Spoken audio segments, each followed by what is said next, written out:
repair. Okay, good.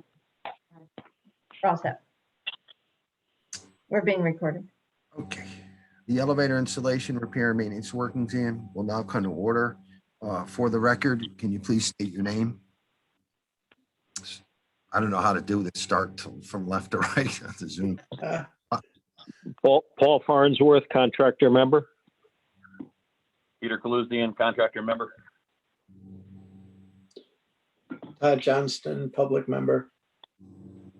Thomas O'Reilly, contractor member. John DeRosa. Richard Hurlbert with Consumer Protection. Janita Hamel, Consumer Protection. Okay, Pamela Brown, Consumer Protection.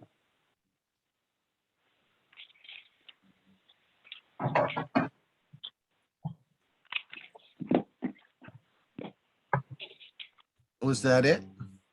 I think so.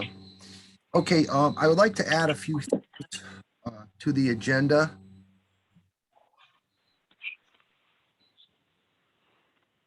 Did you accept the previous meetings?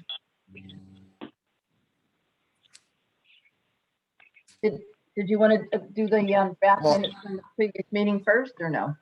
I would like to amend the agenda first. if That's okay with everyone?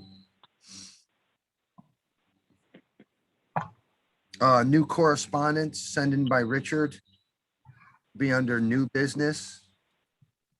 Bill 6100. He had sent us that. Under old business, we drafted a letter. We have that completed now, and I emailed it to the members regarding consumer product safety that was sent to us. It was sent to the governor, and then the governor sent it to us for comment.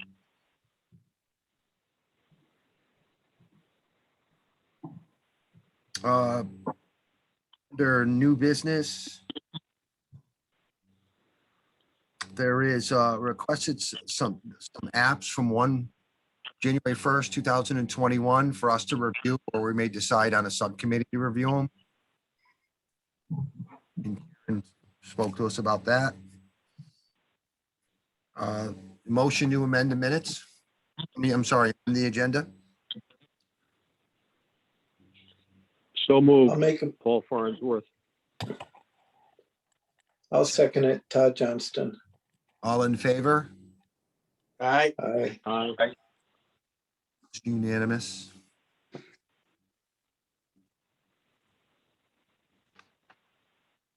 I think I have to abstain on that one. I don't think I was there. I can't hear him. He's saying that he might want to abstain, but just so that you know, we're voting to, you're voting to amend today's agenda. We didn't get to the minutes yet. Oh, I thought there was a miss. Sorry, it was 7 pounds. Okay, we'll review the minutes from the previous meeting.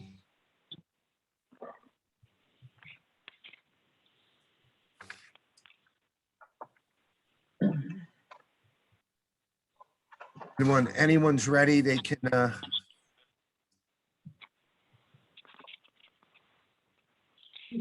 I'll make a motion to approve the minutes from the previous meeting. was there a second? I can second that. Peter Kaluzian. Any questions? All in favor? Aye. Aye. Aye. Unanimous? Now I think I have to abstain. Yeah, with one abstention. That would be Mr. Clayton. Mr. Johnston, Mr. Chairman. Oh, No, no, that was Clayton. Oh, it was, okay. all right. Any comments and concerns by anyone present today? We do have in attendance, Gil Leclerc was in as an attendee as they come in as public members. And this is when chairpersons usually address that, but I do not see him. I'll let you know if he comes back in, but he must have left the meeting. Okay. Investigation report. And so Pamela Brown and Janita Hamel are here. Janita will do the report. Mr. Chairman, with your permission, for the period from February 28th, 2021 to April 30th of 2021, the department received one new elevator complaint that is being investigated, and no files were closed during that time.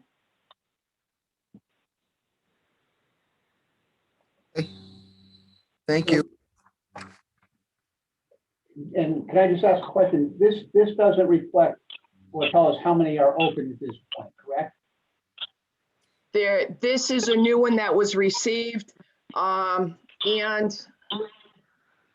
the reports, as every board asks me, they only see the time frame from when it's run. They Right. do not run a compiled summary from every 2 months to every 2 months to every 2 months from year to year. We have requested that our IT group work on that to get this reports to be able to do something like that. They tell us they're working on it. I have no timetable for when this will be done, if it can't be done, and when it will be done. The boards look for it, we ask for it, and then we wait. So that's all I can tell you is at some point in time, the reports will actually pull in everything. But for now, this is the only reports that I have to present to the boards. Thank you. I just wanted to make sure I understood it. Yes, no, that is correct. The reports will only pull in what is there at that time frame. They don't run a summary. And your board is not the only board, as I said. Every board, council, and commission that the investigations division, Pamela Brown, director, and myself as a supervisor and special investigator report to, asks for the same thing. And Director Brown and I bring that information back to our IT group. And all I can do is bring it there and they say, well, we're working on it. Okay, thank you. You're welcome. Thank you, Janita. You're welcome, Mr. Chairman. Mr. Chairman, Yes. if there would not be any other questions or need for me to stay present with your board at this time, I'm going to ask for permission to be dismissed because I have a group of interns that I'm going to be training in 15 minutes that I would like to pull together a little additional information for them if it's possible. Oh, thank you so much for attending the meeting. We appreciate everything you do. Well, Mr. Chairman and the board, I thank you much, and I wish you all a good 4th of July. Thank You you. too. Thank you, Janita. You're welcome.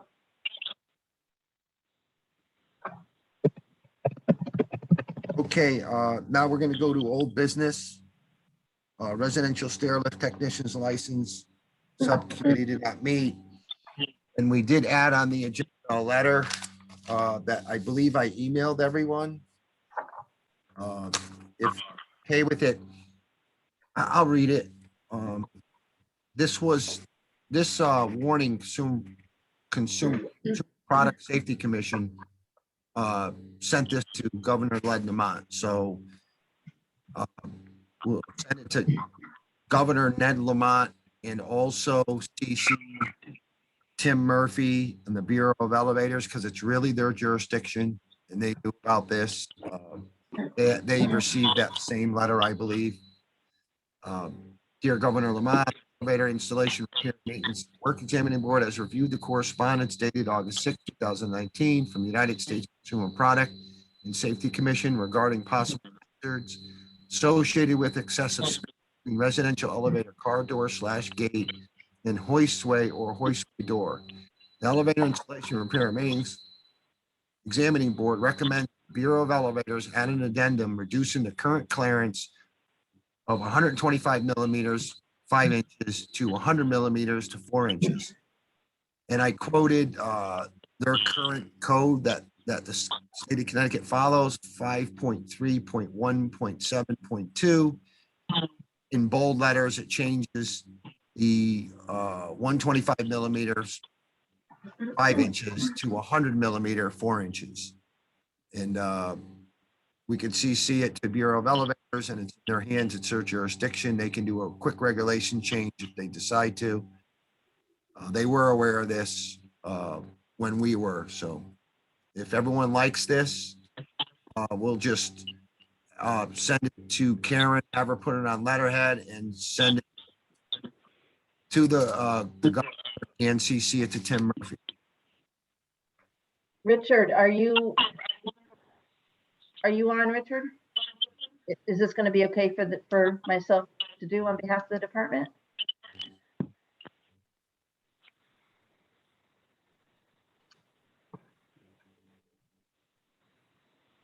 He's gone. All right. I see him, but he's on mute. There he is. There you go. Are you doing this to say what? That the licensing board is in favor of the change? Well, I know the Bureau of Elevators was given this the same time, Richard, right? But this was sent to us to comment on. And, you know, I knew the Bureau of Elevators had it, so I wasn't too crazy about rushing, but this is a little late. Basically, what this is saying is we're agreeing with the Consumer Protection Safety Commission. The issue is the 4-inch standard adequately addresses it, but our code right now, it's 5 inches. What we're suggesting is responding to the letter that they just do an addendum to it. So in this particular reference in the code, they would just do an addendum to change it to 4 inches, and that would close the gap to get rid of the hazard. Because basically what happens is smaller children can get in between the car and the hoistway, and then it runs, and then that's when these deaths happen. Some people have obviously been killed, and so. And you want this letter to go to the Department of Administrative Services, Elevator Inspection Bureau? Well, what's it? I mean, the governor sent us, this was sent to the governor, right, by a federal agency. So should we respond to the governor or just send it to the Bureau of Elevators? Well, I would send it to the Bureau of Elevators since they're the ones upstairs that are going to be making the change. If the board wants to support the change. So, any other board members? What do you think?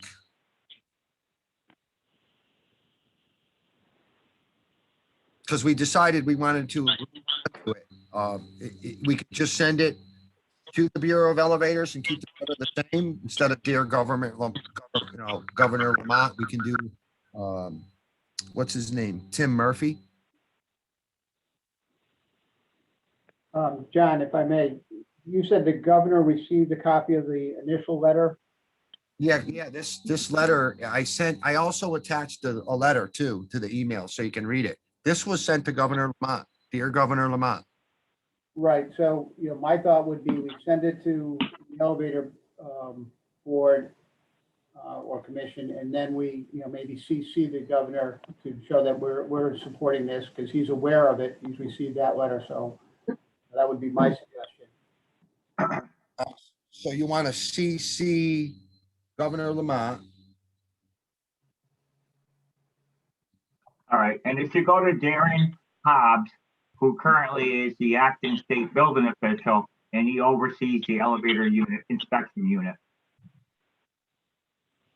Okay, so where would we send it? Well, it's Darren Hobbs is the deputy state building official because Joe Cassidy's retiring. So we send it to Darren Hobbs, and then you can CC the governor and CC that your contact there at this elevator inspection. He's like the chief. I don't know what they call him now. That's so Correct. Who is that? Timothy Murphy.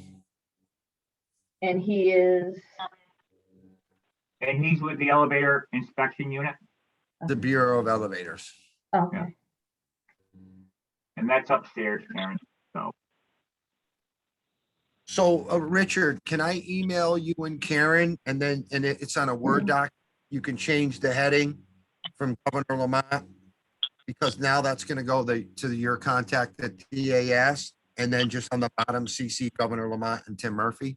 yeah, so you have a draft letter, you're saying? Yeah, we have a draft letter. But you wanted I was sending it to Ned Lamont. So I can have someone email that to you and Karen right now, and you Yeah, keep the yeah. top. And Karen can that's- work on it, and then she can show it to me, and I'll just double check everything. Would Alright, that so- go on DCP letterhead? Sorry.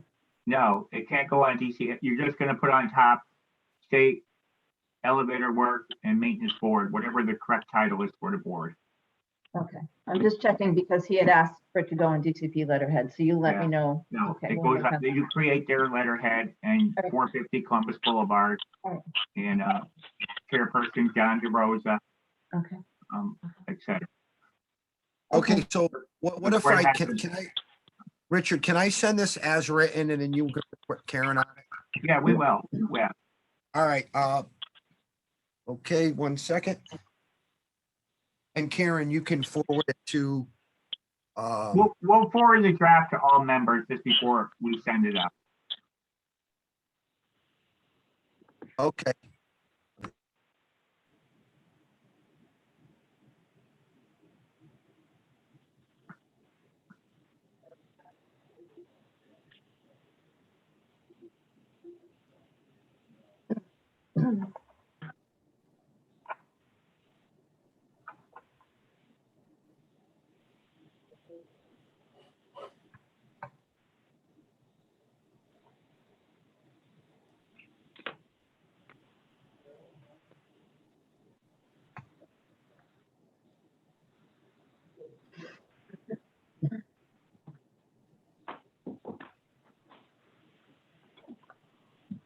There's one more in there.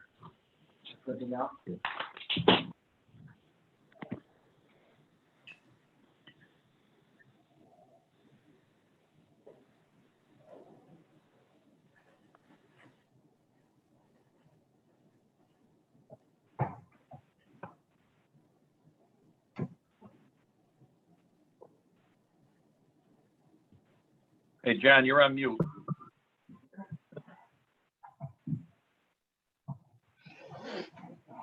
Okay, There you go.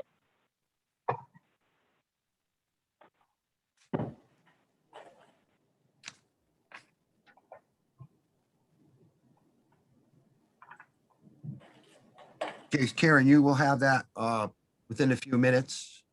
Then, we'd like to get that done. Richard will revamp it a little bit there. Are we okay with that? We want to vote on the board? We need to vote on that?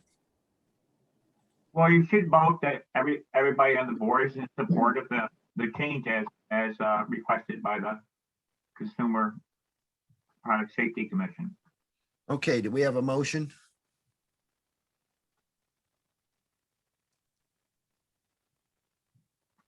Sure. I'll make a motion, Peter, that the draft letter is sent to the appropriate parties. Second? I'll second it. Todd Johnston. Any questions? All in favor? Aye. Aye. Aye. Aye. And the person that made the motion, because all I see is the phone number, was that, who was? I have Yeah, two Peter phone Blues. numbers. Okay, thank you.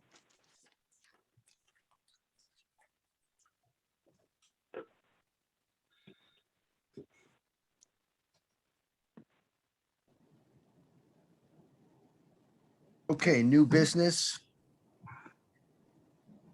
We have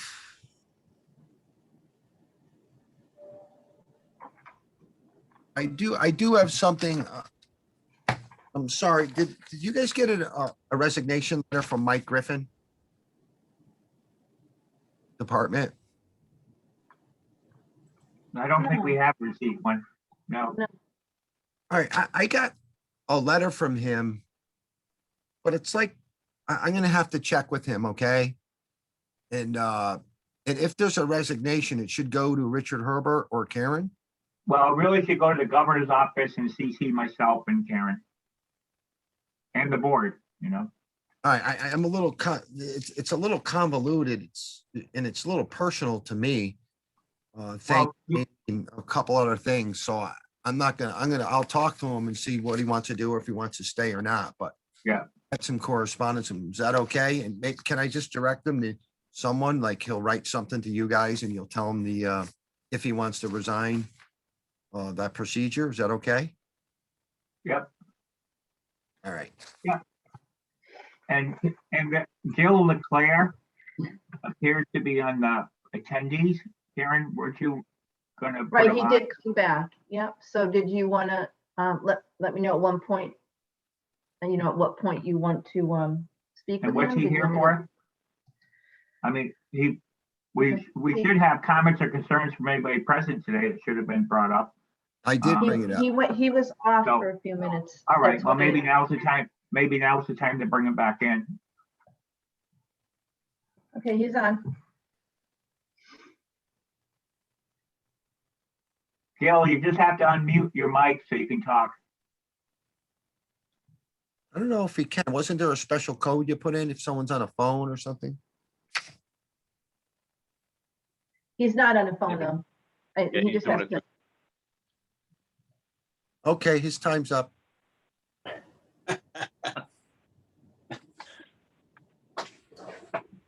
Okay, Can you hear us? Okay, I finally Yeah. got myself unmuted. There you Oh, go. there he is. Okay. Aaron Lehman? Email that paper. Yeah. Yes. We can hear you. Okay, I don't have any comments for the board. I was just attending the meeting for informational purposes. Okay. Thank you. Added to the agenda, some correspondence that went to us on bill number 6100. It is, I don't even know how big this is, but I didn't review it yet. But Richard has some insight, or he sent it to us. He must have some insight. Well, but it appears that when you do residential work, it has to be a written contract or the contract is not enforceable. And the other thing that it has within this bill is that you got to have a 3-day right to cancel clause. And this has been brought up numerous times over the years. And this time it went through without anybody reviewing it with me. And they still didn't address the issue of what do you do when someone needs a service call? If they might not get paid for that service call if it's not a written contract and they didn't give the homeowner a 3-day right to cancel before they started their work. And I just think that's problematic. And I gave an example of what California had to do. So Leslie O'Brien, our legislative liaison, sent me an email yesterday saying that she'll work with me and work with the boards on trying to come up with regulations for clarification. I'm not an attorney, but one thing that I noted in my email is that it appears we can't do regulations other than as it pertains to changes to an existing written contract. So, it's deeper than my knowledge, but there are times in our industry when the economy is, you're doing 80% service call work and 20% new work, and you can't always do a 3-day right to cancel clause because if people have something that doesn't work and they need it fixed right away. So, that's across the board with all the trades. So you have to read it a few times and maybe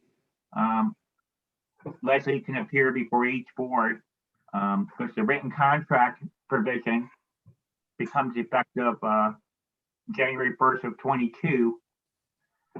So I just think it could be problematic for people that don't want to pay their bills. They're gonna, if they pick up on it, if they feel that your service call was a little pricey and they start looking into the law or go to an attorney or whatever, the attorney's gonna say, wow, they didn't give you something in writing prior to doing the service call, and you didn't have a 3-day right to cancel clause, so it's not enforceable. And if the work is only 2 hours, how are they gonna give the 3-day cancellation clause? Well, it's not how long the work is that they have 3 days to change their mind before you commence your work. So, and so there's no provision to allow a contractor to do the work immediately because it needs to be done. So, Yeah, right, I get it. If I can chime in as well, Richard, you're absolutely right. When I saw this, I was amazed that this would go through. There are situations where, you need a plumber, you need it done quickly. But more importantly, especially as it relates to home elevators, if you've got a person whose elevator isn't working, this could be a real life or death situation where they can't move out their house or get out of their house if they can't get a service call. And you're going to run into problems, with people not wanting to come and do service calls on an emergency basis if they have to do a contract or wait 3 days. So I was shocked that this would go through without any opposition or really a forethought as to the real consequences here. so what I thought we could do is on the next agenda, invite Leslie O'Brien to discuss this matter with her. And but it's something that needs to be acted on pretty quick because written contracts and 3-day right to cancel clause has been in Home Improvement Act for doing home improvement work, people fixing your windows, doors, or adding on a deck or what have you for years. And there's been numerous cases, and in fact, I've been to court back in the 80s and stuff where the judge ruled, hey, no written contract, you don't get paid, period. Or no 3-day right to cancel clause, you don't get paid, even though the contractor has dropped off material and actually performed work. So it could be a big problem with certain judges when the way this is written, it says if it's not in writing and it doesn't meet all the criteria, it's not a contract. It's void. So right, and that was, I think the reason for that was because there were a number of incidences where you had unscrupulous home improvement contractors who were taking advantage of people, and the exemptions to that were for the licensed trades because these people have gone through, they've secured their licenses, and usually you don't run into the same situations that you do with or that they were running into with the home improvement contractor. So I understand and I support it with respect to home improvement, but when it comes to the tradesmen, especially when you've got a life and death situation where these people need these trades, I think something needs to be done about this. Well, there's no substitute for education the hard way. I mean, most service calls do not enter into a large dollar category, but when they are going to enter into a large dollar category, for example, you go to an elevator call and you start looking around and you see that maybe it was a lightning hit and you needed boards and you needed this, that, and the other thing. At least what we do here is we do write up a proposal and put it in the form of a contract and ask for a deposit. There's no substitute for that kind of cautious business practice. And unfortunately, some of these people learn the hard way. You can't regulate every single thing. You can't make a contract for every single thing. The small dollar items, yep, you take it on the chin occasionally, but eventually it comes back to you. So I don't know that you can simply put in writing everything that you do as a business. Yeah, no, and I agree, Sean. My concern is you go to one of these calls and you put it in writing, which is makes absolute sense. But now you got to wait 3 days before you can perform that service, technically, or you don't have the right to collect on it. Well, usually when you're doing a large dollar thing, I shouldn't say usually, there's a significant chance that on a large dollar item thing, you've got to order the parts anyway. Mhm. And that takes at least 3 days. Or you can say, we're not going to start this for 3 days because of this clause. Yeah. Yeah, I'm not in favor of this regulation and requiring, I think it makes good business sense to always enter into contracts, but having the restriction of 3-day right of changing your mind and then not being able to collect if you don't do that, I think it's going to impede people's ability to get work done in a timely Yep. manner. Mr. Chairman, it's not merely an inconvenience for the homeowner if the elevator is shut down. There may be an entrapment and it may require immediate response either by the elevator company and or first responders. So it truly is a life safety situation, as another board member has mentioned a few moments ago. So this really needs resolution, and I agree with Richard's summary that this is going to lead to some significant problems if it's not clarified properly.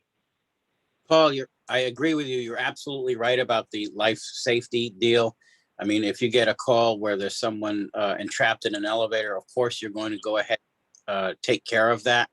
And yeah, you may take it on the chin if they don't pay for that, but you're probably not going to spend several days there. It's kind of like, and this is the first time I'm ever going to compare this to a medical thing, because we're not servicing medical equipment, but we do have the same responsibility as, say, an emergency.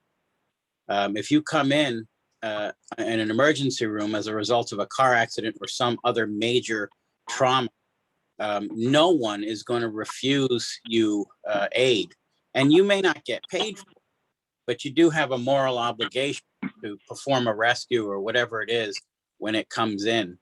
And that's just kind of the nature of the business. Yep. Sean, I would agree with you about the moral obligation because you and I stand together on that. However, when laws are written and regulations are written, I think we have to write them with the lowest common denominator in mind. And what if you and I are the only two contractors that are willing to go out in that situation and all the others say, sorry, we can't help you because we got to wait 3 days and you got to sign a contract and give a deposit. So I think that if this is allowed to stand as is, there will be problems.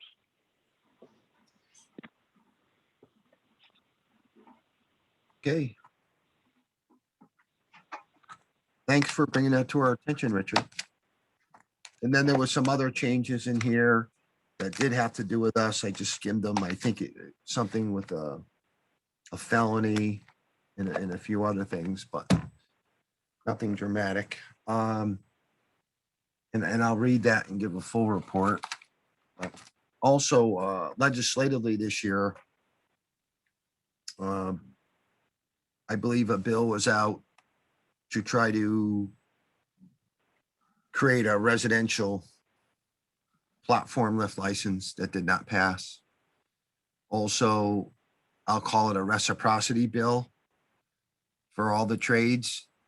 That did not pass. 393 got carved out. I'm assuming because all the safety hazards involved with electricians and plumbers and elevator constructors, and that did not go through. The 393 was carved out of that bill. So that was a big thing. Third-party inspectors did not go through, so they're staying with, the state inspectors, which are beholden to nobody when they make a decision. That was important. So that reciprocity bill, I having just 393 cut out, and there's a lot of other fields that are in that. I think it was due to the safety concerns with everyone. So, okay, what else do we got, guys? I don't even know where my agenda ended up. I threw it away, I think. Hold on.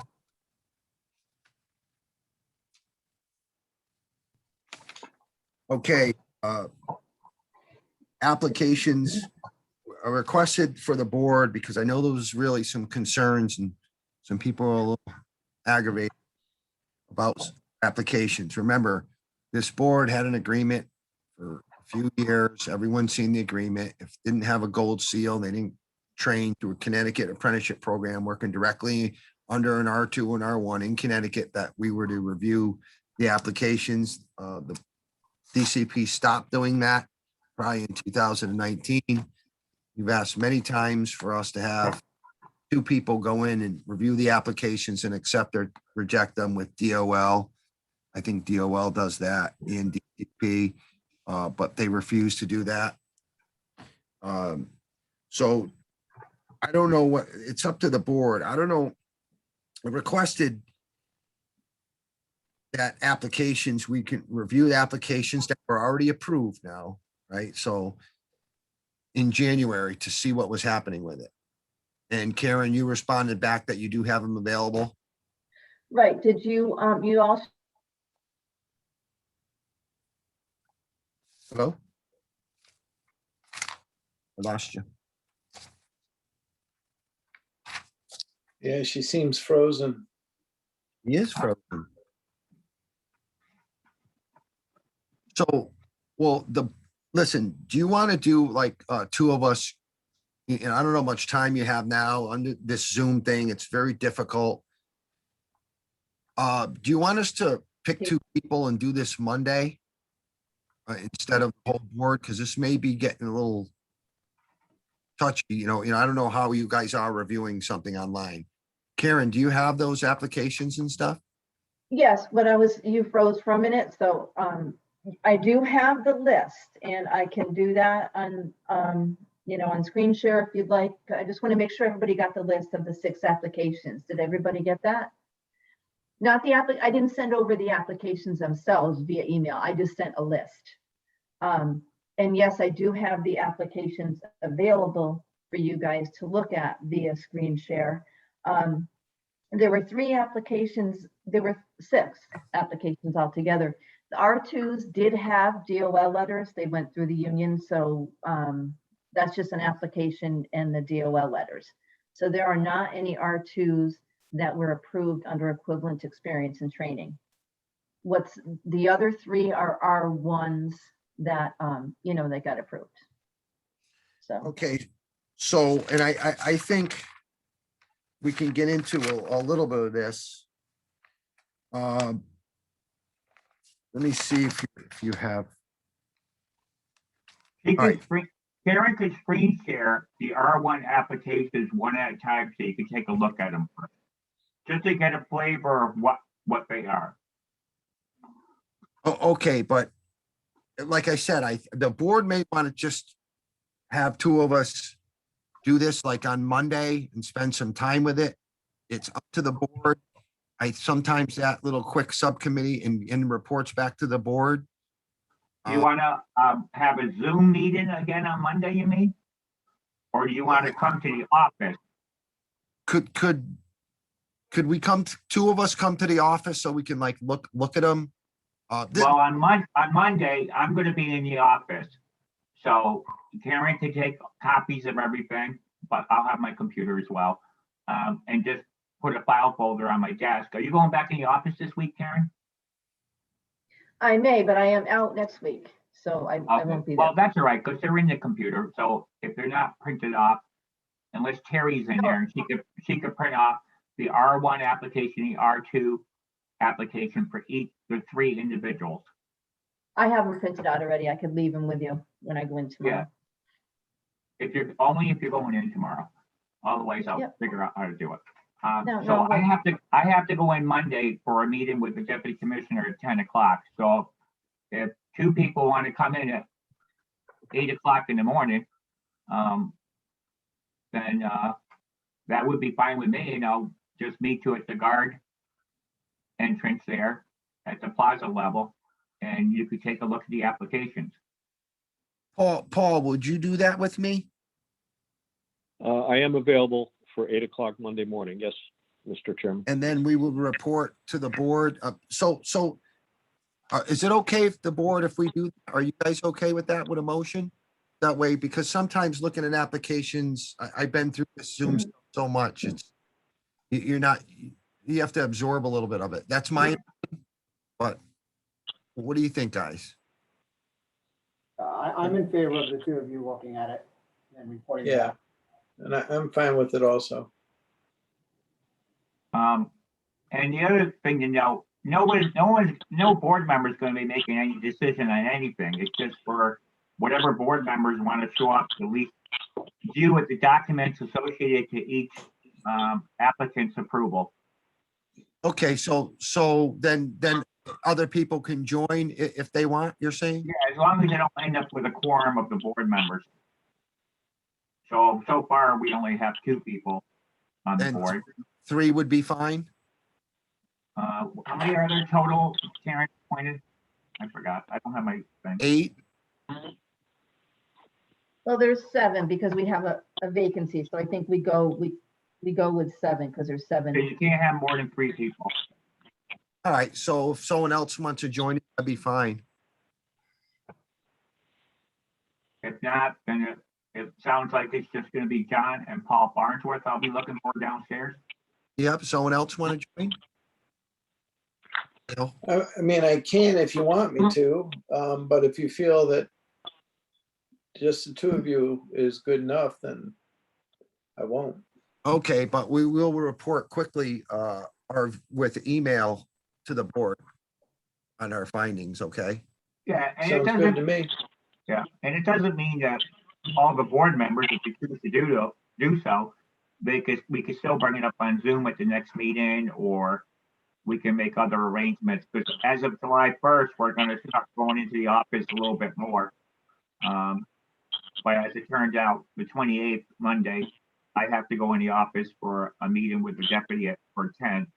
So we'll have at least an hour and a half or so to let you guys review them, which should be sufficient for those. Okay, I had found one more. Kenneth Leon. So Karen, that would be Leon. And What do you mean found one that was approved or? yep, hold on. when Well, was maybe that? not during that time frame. This says 5/22/21. All right, hang on. And what's the person's first name? Leon. Oh, wait, wait a minute. Leon? Kenneth Leon, I'm sorry, Kenneth. Last name is Leon.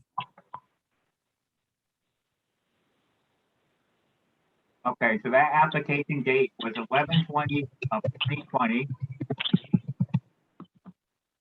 Effective date was 11/22, or no, I'm sorry, effective date, he got license on 5/22/21. Right. Hang on 1 minute. So that was a different application date range. So he has an R2. And he was a licensed elevator mechanic in the state of New Jersey. And hang on. We would just, yeah, that's why I didn't want to keep going over these applications with the whole Okay, so board. yeah, because we'll just, what I'll do is I'll add this guy. Let me email myself. For Yeah, Karen. I'm not sure why he's not on that report. Well, it came in at a different take. He came in last year. In November of last year. Oh, so it's only pulling from, application date 11/20. So it's only. Right, pulling that's what John's email was, so. Oh, so if you I could- have dates, you I know- have dates when it's active, so that's where I was confused. But we If you, so Karen, maybe you could print off that guy, all that guy's stuff too. Yep. That was sent back several times before he ever got approved. All right, Okay,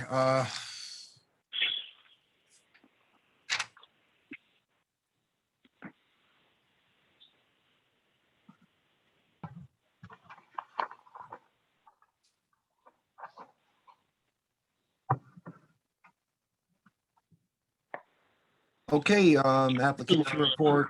That's any more comments?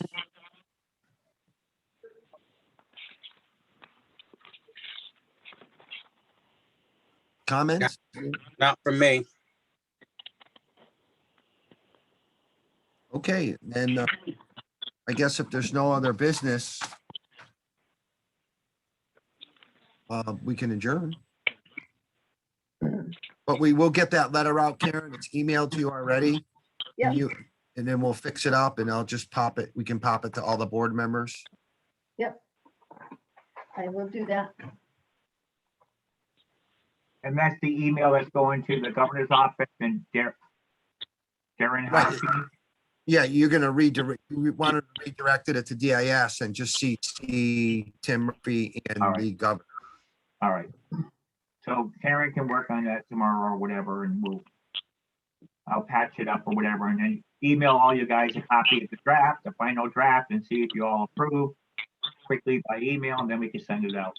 That's great. Right, Karen? Is that okay? Yeah, I don't want to step on your toes. you don't. I'm going to forward it to you right now. Yep. Okay. So I need a motion to adjourn. This is Todd Johnston. I'll make a motion to adjourn. I'll Okay, second that. Peter Kalouzian. glad to see everyone. Before we adjourn, it's glad to see everyone and everyone looks healthy. It's great. It's been quite a year and a half, hasn't it? Yes, it has. It has. Okay, thank you. Okay. I'm Okay, gonna have a stop great day, it. everyone. I know. Take care now. Bye.